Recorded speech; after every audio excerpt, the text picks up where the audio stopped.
Eh bien, je vous propose d'ouvrir la séance d'aujourd'hui, la prévention et la maîtrise du risque en chirurgie et médecine interventionnelle.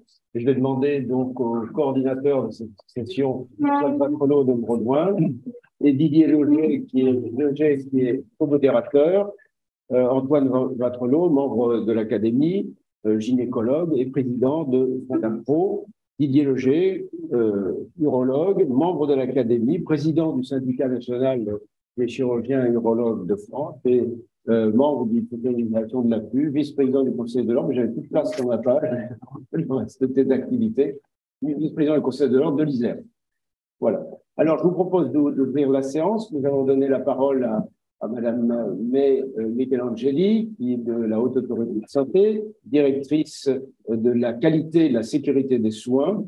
Et je la remercie beaucoup d'avoir accepté en 15 jours de venir compléter cette séance qui s'inscrit dans la rédaction d'un rapport, porte exactement le même titre, présentant la maîtrise du risque en chirurgie et médecine interventionnelle, que nous co-rédigeons avec et je pense qu'on va beaucoup bénéficier de ce qui va être présenté et commenté ici aujourd'hui.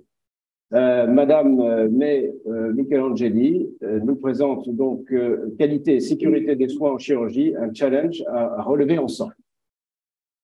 C'est pas le titre. Si, c'est très bien. C'est parfait.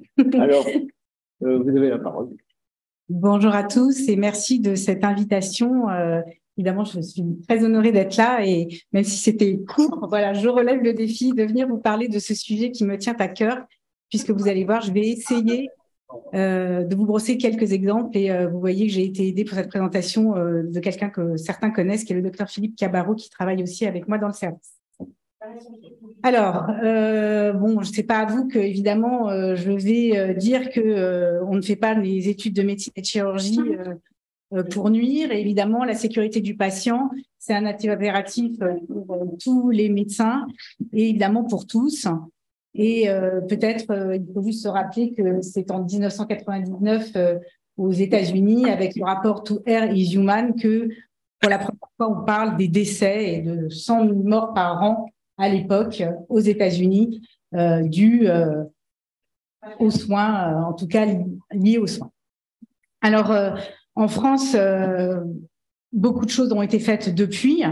Je ne liste que quelques exemples ici, puisqu'il y a beaucoup d'autres choses. En tout cas, beaucoup d'initiatives ont été proposées pour améliorer ce sujet essentiel de la sécurité, et notamment la sécurité en chirurgie. Et que ça soit l'AHS, évidemment, j'ai choisi d'en parler, mais pas que, les tutelles et bien sûr les professionnels au quotidien, puisque forcément, les chirurgiens, vous êtes au demeurant au premier lieu pour ce sujet-là. Pourtant, les résultats sont assez décevants en termes de nombre et en termes de gravité. Alors, quelques chiffres, même chose, j'en ai beaucoup et donc je vais aller assez rapidement. Je vais d'abord vous parler de cette dernière enquête sur les événements indésirables graves associés aux soins, enquête nationale qui a eu lieu en 2019. C'est la troisième de ce même type. La première avait lieu en 2004 et la deuxième en 2009. J'ai mis quelques chiffres pour vous montrer que c'est quand même des données assez importantes, sur que ce soit en nombre de patients observés ou en nombre de journées d'hospitalisation observées, dont en chirurgie, 10 000 journées observées.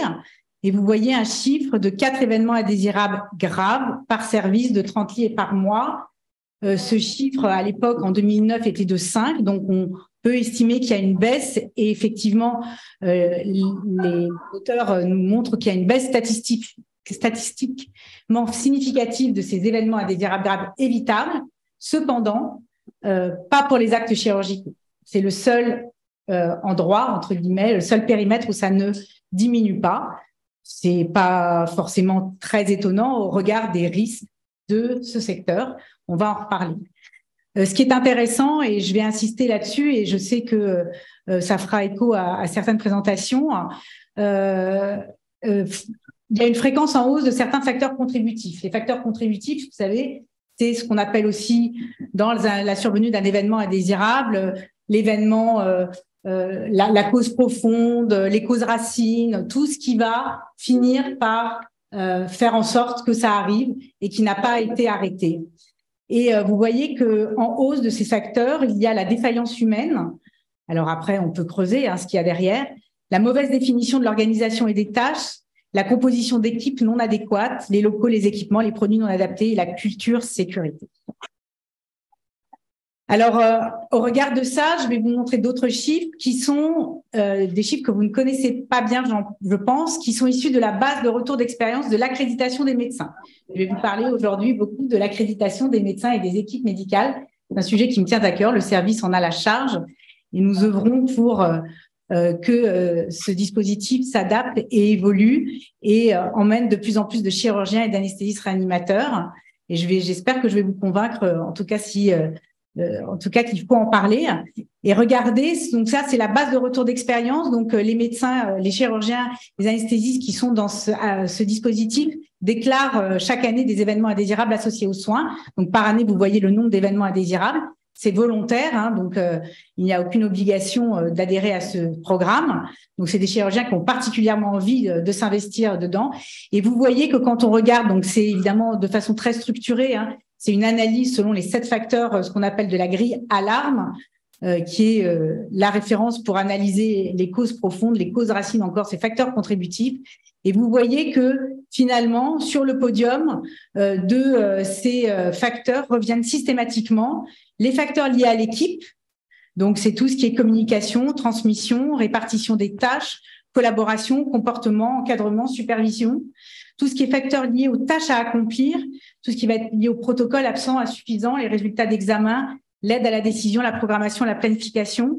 Et puis enfin, les facteurs liés aux patients qui, au fur et à mesure des années, ont un petit peu augmenté et ça explique aussi peut-être les risques qui augmentent, puisque bien sûr, vous prenez en charge des patients de plus en plus comorbides, on les emmène de plus en plus moins vers des actes qu'on ne faisait pas avant, et ça explique peut-être aussi donc les antécédents de santé, les traitements, et puis quand même aussi la relation conflictuelle qui peut exister entre le patient et les équipes. Sur toujours cette base de retour d'expérience, vous avez vu que je vous ai montré que sur la diapositive d'avant, sur Eneis, il y avait environ entre 33 et 40, on va dire, % d'événements considérés comme évitables. Dans cette base de retour d'expérience volontaire, avec des chirurgiens et des anesthésistes qui nous déclarent ces événements, vous voyez que la proportion est beaucoup plus importante. Ils considèrent que 84% des événements seraient évitables ou probablement évitables. Donc, c'est quand même assez considérable. Ça veut dire qu'il y a une marge de progression, évidemment, et il faut comprendre. Et vous allez voir, je vais vous exposer comment essayer de comprendre et évidemment s'améliorer. Ce ne sont que des pistes, évidemment, d'amélioration. Dernier chiffre que, évidemment, j'ai envie de vous montrer. C'est ceux issus de la base de retour d'expérience, cette fois-ci, des événements indésirables graves associés aux soins. Cette fois-ci, c'est un dispositif normalement obligatoire. Nous sommes en retour d'expérience à la HAS, c'est-à-dire que nous recevons seulement le bout de la chaîne et des déclarations complètement anonymisées. Et c'est un dispositif obligatoire pour tous les professionnels de santé qui sont censés déclarer dans ce dispositif un événement grave, c'est-à-dire la mort du patient, une prolongation, par exemple, prolongée de la prise en charge du patient ou des erreurs de côté, des erreurs de site. Et vous voyez que de 2017 à 2020, nous avons trouvé 25 événements indésirables particulièrement graves au bloc opératoire qui auraient pu être, selon en tout cas les déclarants, évités. Et quand on regarde la déclaration, je peux vous dire qu'elles auraient pu être évitées. C'est regarder les erreurs de côté, les erreurs de site, des erreurs de procédure, des erreurs de patient, des oublis de matériel ou de compresse, des erreurs d'identification de prélèvement. Cela concerne presque toutes les spécialités chirurgicales.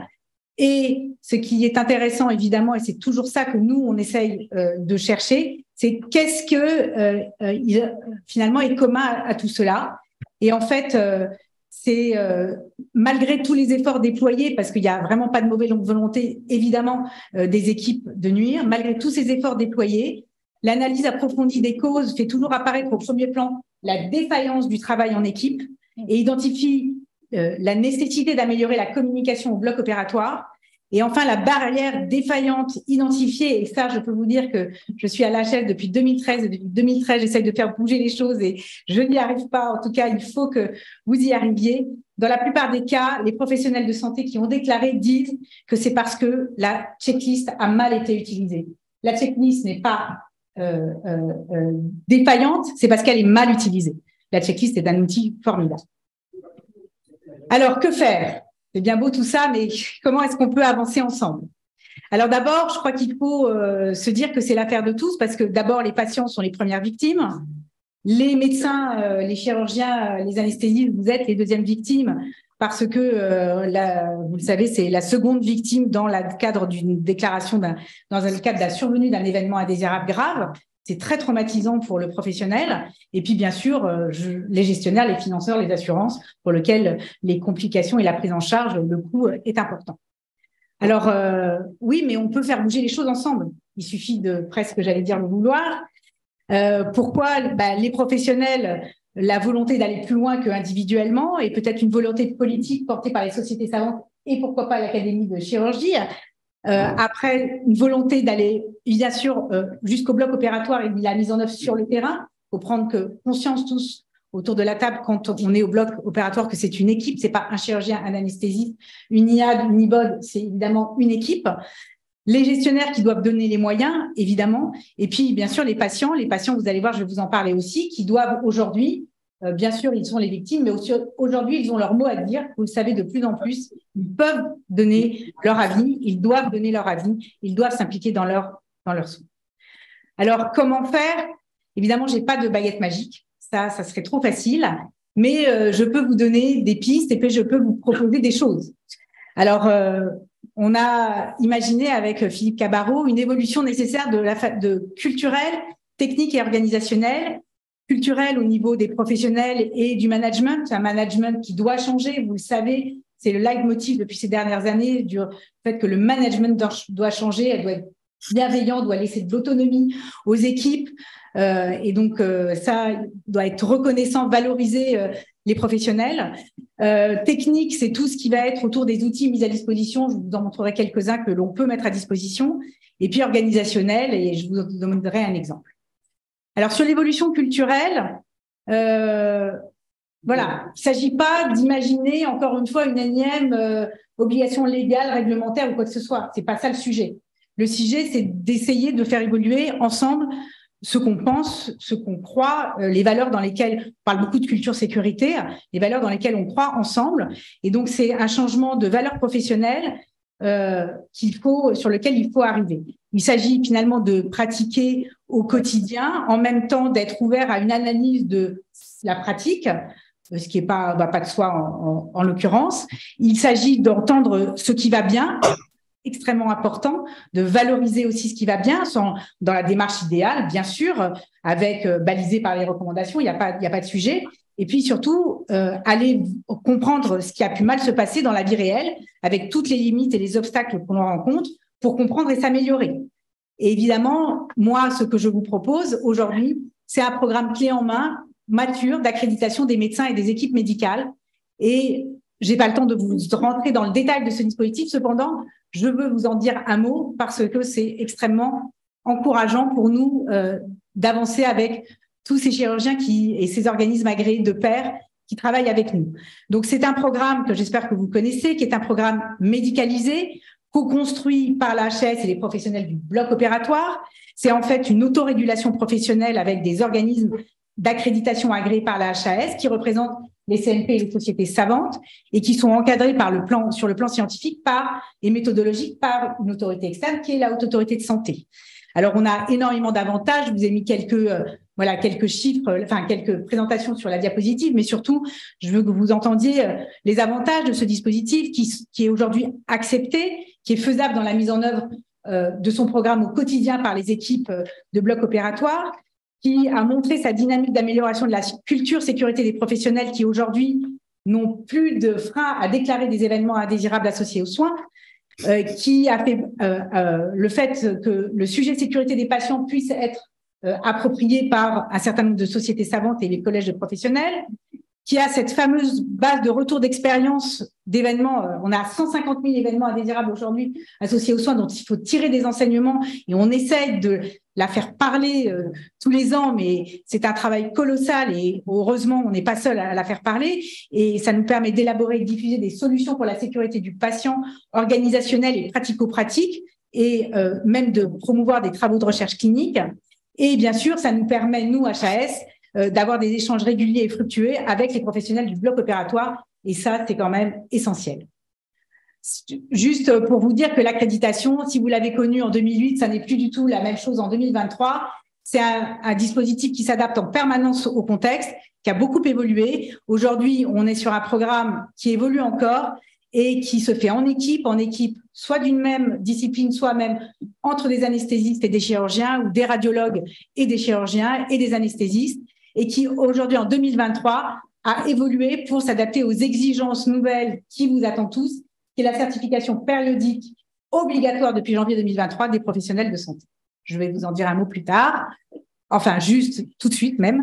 C'est en fait ce nouveau programme. Au départ, il avait on devait déclarer des événements, on devait réaliser des activités et mettre en œuvre des recommandations. Aujourd'hui, on parle de 5 piliers: d'amélioration du travail en équipe, d'amélioration des pratiques professionnelles, d'amélioration de la sécurité du patient, c'est la déclaration des événements indésirables associés aux soins et surtout l'analyse collective qu'on en fait et les plans d'amélioration qu'on en tire.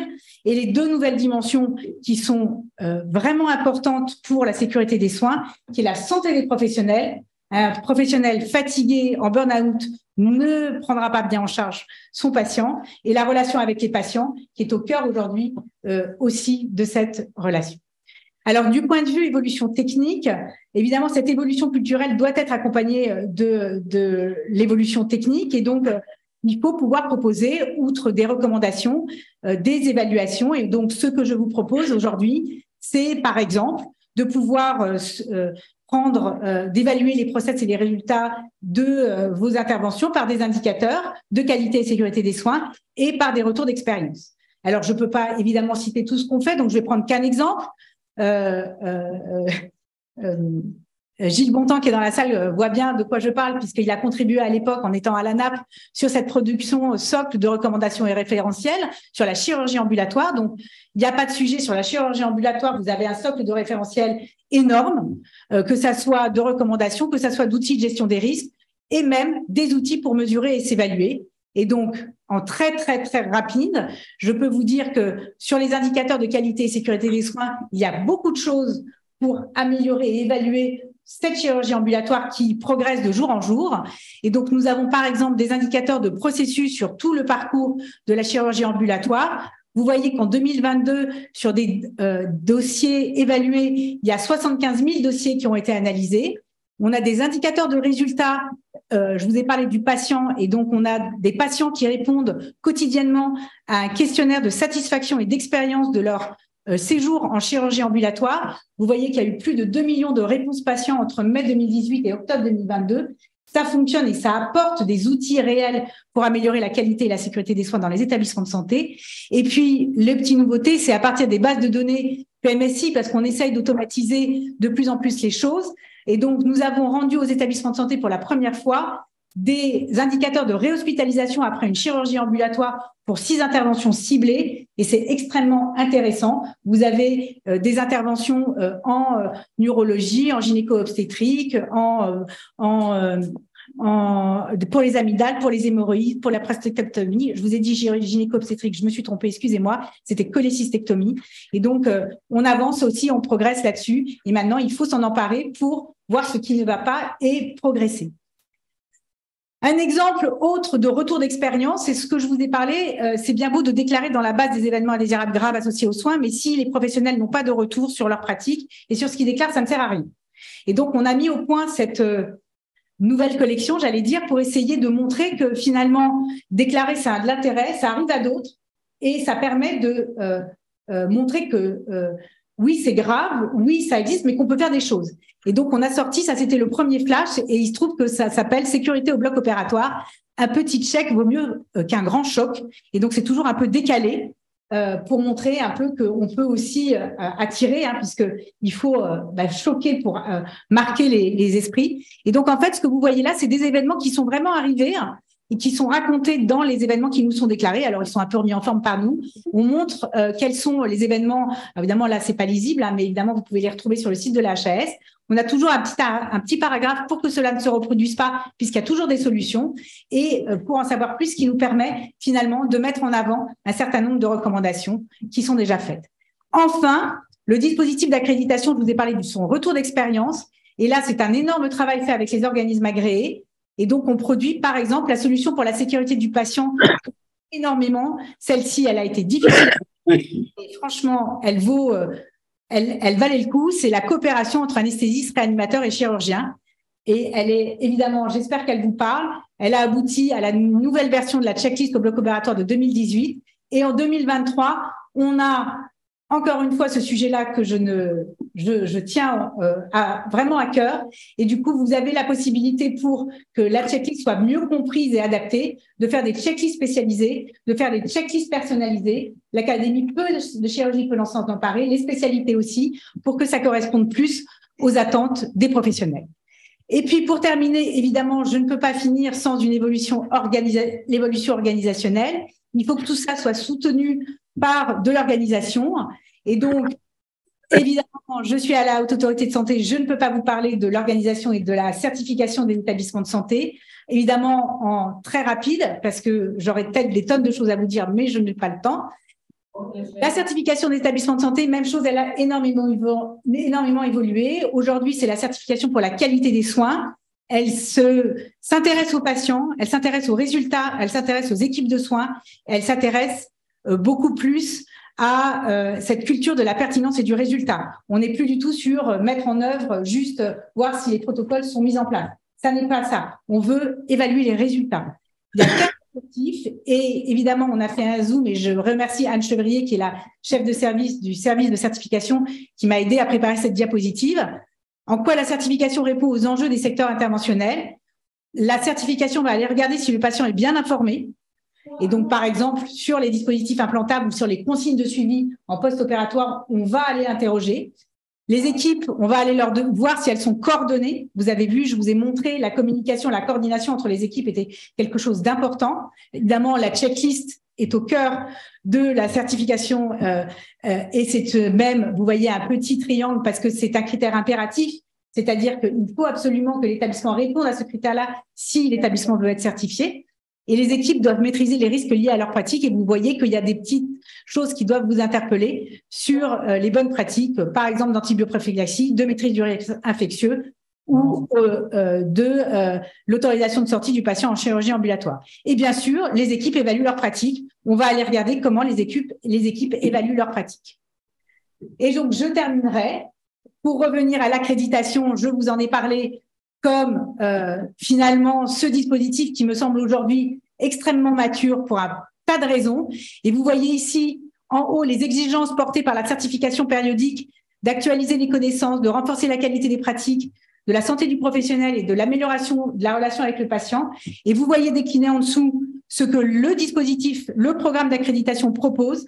Il propose de répondre point par point, par spécialité, parce que c'est les organismes agréés en lien avec les CNP qui vont proposer le programme pratico-pratique qui convient à la spécialité, de répondre à toutes ces exigences. Et donc, on espère cette équivalence et en moins qu'il n'y ait pas encore une accumulation de millefeuilles et que si les professionnels font ça, eh ben, ils répondront aux exigences portées par la certification périodique.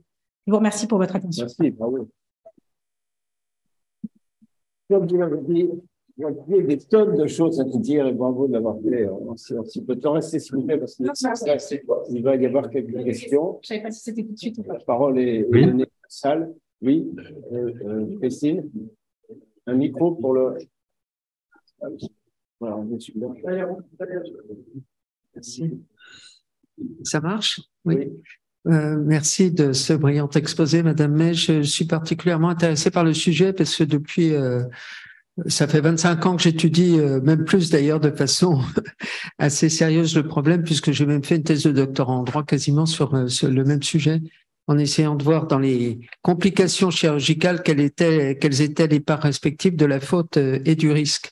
Donc, c'est au cœur du sujet. Donc, j'ai un petit peu l'habitude de tout cela. Je voudrais vous poser une question.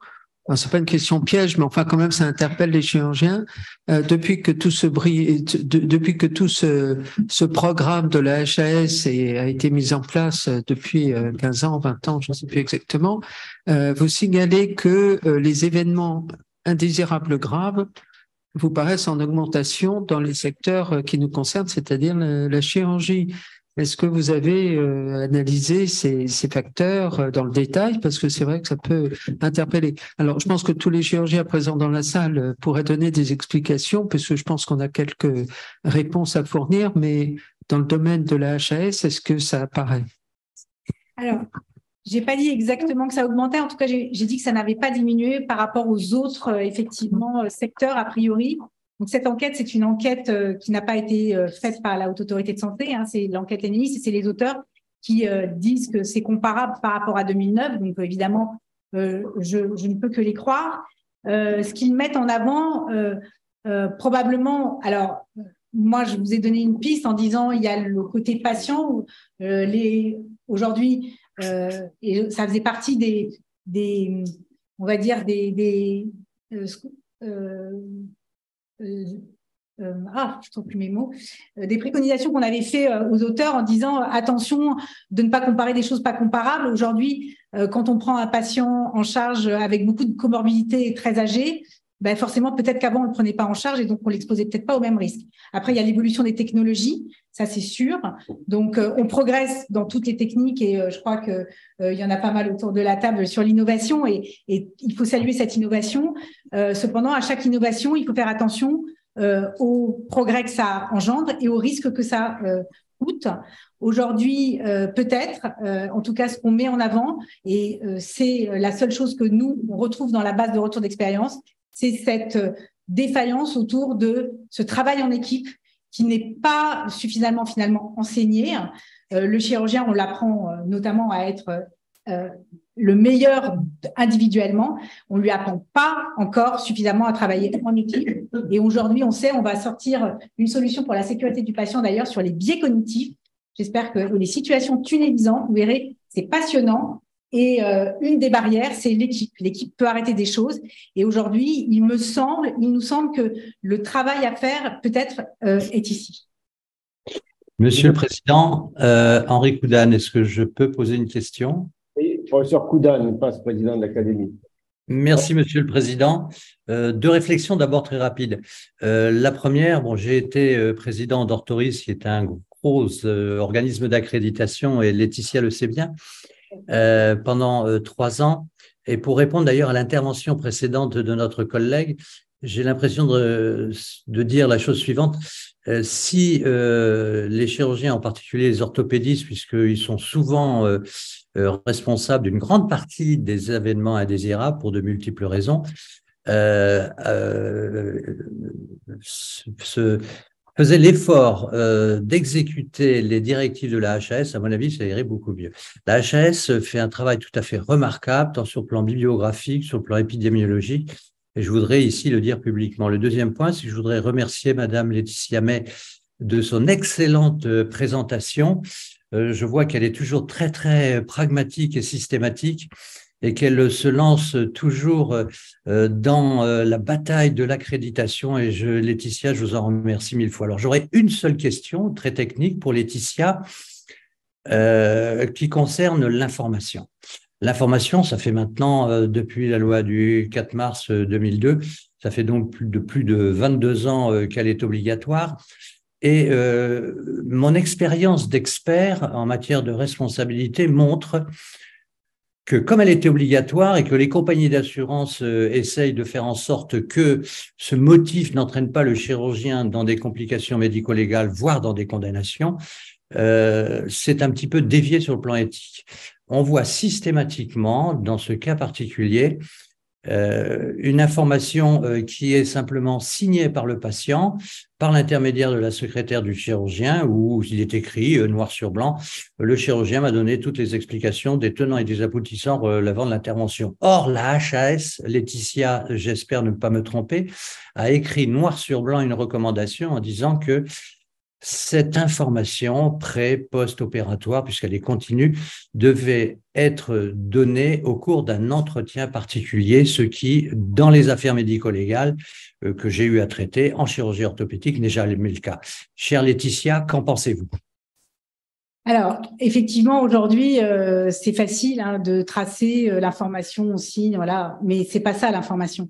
L'information, c'est vraiment effectivement échanger avec le patient et lui expliquer. Et j'ai pas exactement les chiffres en tête, mais vous le savez, un patient, quand on lui explique les choses, en fait, il ne retient, je crois que c'est que 10% de ce qu'on lui explique. Exact, oui. En fait, c'est pas suffisant de juste passer ni un papier, ni juste expliquer une fois. En fait, il faut lui demander systématiquement de lui faire reformuler et lui demander expressément ce qu'il a compris avec ses mots. Et vous verrez que si vous faites ça, vous allez être obligé de lui réexpliquer parce qu'il n'aura compris que le % de ce que vous lui avez premièrement expliqué. Donc oui, ça prend du temps. C'est sûrement pour ça qu'il dit que c'est un entretien particulier.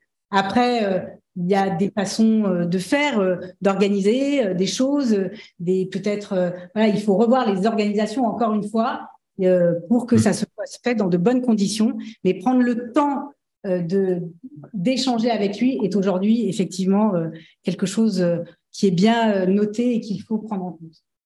Merci Laetitia, c'est vraiment un point très très important et une nouvelle fois de tout cœur je voulais vous remercier ainsi que la HAS de tout le travail que vous faites dans le cadre de l'accréditation. C'est vraiment quelque chose qui est formidable pour nous et je pense que l'Académie nationale de chirurgie tiendra à cœur à relayer, etc. Sur tous les niveaux, cette excellente chose. Alors, je crois j'ai aperçu Christian Delaunay peut-être dans la salle. Je pense qu'il corroborera mes intentions. Merci encore Laetitia. Merci Monsieur le Président. Merci, Monsieur le Vice-président. Didier Leger. Merci beaucoup pour votre intervention. Je voulais juste faire une remarque à Henri Couda. Le devoir d'information, c'est le code de déontologie qu'il modifie en 1995. L'arrêt Dreuil en 97 qui va inverser la charge de la preuve. Et la loi Kouchner ne fait que remettre une couche sur les obligations déjà définies par la déontologie. Voilà. Je voulais juste réagir sur votre intervention. Quel chemin parcouru? Je me rappelle la première réunion avec Mme Bazzi-Mallory sur la certification d'établissement. Le travail qu'avait fait notre ami Guy Valencien sur la checklist en sécurité aéronautique et ce qu'on a mis en place. Et quelle réussite! D'abord, sur les événements indésirables graves, j'aimerais faire la remarque qu'au départ, ils étaient fléchés et puis que les OA ont travaillé avec la HAS pour faire en sorte qu'on ne les flèche plus. Ce qui explique d'ailleurs qu'on a amélioré considérablement le panel des événements indésirables graves et ce qui a amélioré la visibilité de nos spécialités sur ce qui se passait vraiment et non pas sur des événements indésirables graves qui parfois, comme ils étaient fléchés, étaient inventés. Donc aujourd'hui, je dirais sur la base de données qui arrivent, on a enfin des données réelles de ce qui se passe en réalité. Quel chemin parcouru et quelle réussite! Parce qu'excusez-moi, mais avoir 25 événements indésirables graves en chirurgie sur 8620 rapportés et sur 4 millions d'actes de chirurgie par an, ça nous fait à peu près 1 sur 200 000. On a fait des sacrés progrès. Et si on améliore la checklist, on va tomber sur un événement sur 400 000 actes de chirurgie. Et je ne suis pas sûr qu'on arrivera à diminuer beaucoup plus en dessous. Donc, on a fait de très gros progrès et je trouve qu'aujourd'hui, même si au départ, j'étais un peu opposé à certaines règles de l'accréditation individuelle et aujourd'hui en équipe, on a bien amélioré considérablement le travail et le retour intelligemment de la HAS nous permet de faire des formations et d'enseigner. Mais je ne suis pas sûr qu'on fasse mieux que ce qu'on fait aujourd'hui parce qu'avoir cette erreur de côté sur 4 millions d'interventions, c'est quand même très faible. Et quand on regarde en détail, effectivement, c'est sur un checklist. Donc, travaillons sur la checklist, on arrivera à diminuer cette sinistralité. Et puis, j'aimerais quand même, en tant que président du syndicat des urologues, vous mettre en garde sur la recertification périodique. Attention à ne pas faire souffrir les collègues. Les collègues ont déjà beaucoup de missions, beaucoup d'obligations. Et sur le devoir d'information, je reviendrai, il y a des orthopédistes. Quand on voit le niveau de l'information qu'on doit donner, puis le recueil du consentement éclairé, la traçabilité de ce qu'on doit y faire, et qu'on a devant nous parfois aujourd'hui 6 mois d'attente en rendez-vous et que les consultations sont pleines, comment demander à des chirurgiens de faire des consultations de 20-25 minutes pour faire de l'information pour des actes comme des canaux carpiens, des phimosis, des petites chirurgies où, paradoxalement, c'est là où il y a le plus de procédures. C'est presque impossible pour nos collègues, avec en plus des rémunérations au tarif à la consultation, qui rend presque impossible l'équilibre des entreprises libérales qui font 60% de la chirurgie aujourd'hui, de trouver leur équilibre économique et financier. Donc on a, et attention à la recertification, de ne pas charger la barque de nouvelles obligations professionnelles pour les chirurgiens qui les mettraient là à nouveau en grande souffrance personnelle.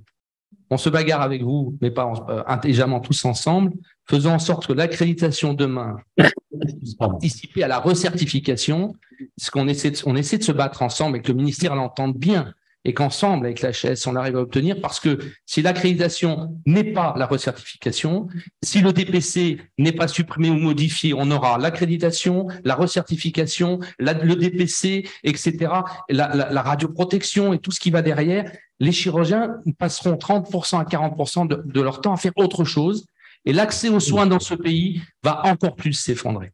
Voilà ma remarque, et je vous remercie beaucoup. Alors, beaucoup de choses, Bercy aborde. Je pense que collectivement, vous pouvez vous remercier sur les efforts. Hein. Ce n'est pas moi de la HAS qui fait évoluer les choses. J'ai la chance, depuis 2013, en tout cas, d'être sur ce dispositif et j'y crois. Et j'ai beaucoup de chance de partager tous les jours avec les organismes agréés. Et vraiment, c'est très riche pour moi. Donc, je ne suis qu'une petite, une petite main dans tout ça, mais en tout cas, oui, que de chemin parcouru. Alors, il faut relativiser. On a aujourd'hui, malheureusement, sur la déclaration obligatoire, les 25 événements indésirables graves, ça n'est que, on sait que c'est très, très sous-déclaré. Donc, je peux pas, voilà, je vous ai montré cet exemple-là, mais autant sur la base des événements indésirables de l'accréditation, on a énormément d'événements qui rentrent tous les ans, parce que c'est volontaire, parce que c'est bienveillant, parce que c'est fait entre pairs, parce qu'il n'y a pas de jugement, parce qu'il n'y a pas de sanction, parce que c'est dans une démarche d'amélioration des pratiques. Autant aujourd'hui, il faut le reconnaître, le dispositif de déclaration obligatoire des événements indésirables graves, il souffre de la déclaration qui passe par les ARS, avec des ARS qui derrière parfois sanctionnent, et ça c'est quand même très dommage. Donc aujourd'hui, par an, on a 2500 événements graves qui sont déclarés en France, alors que si vous regardez les chiffres PNEIS, on devrait être à beaucoup plus que ça.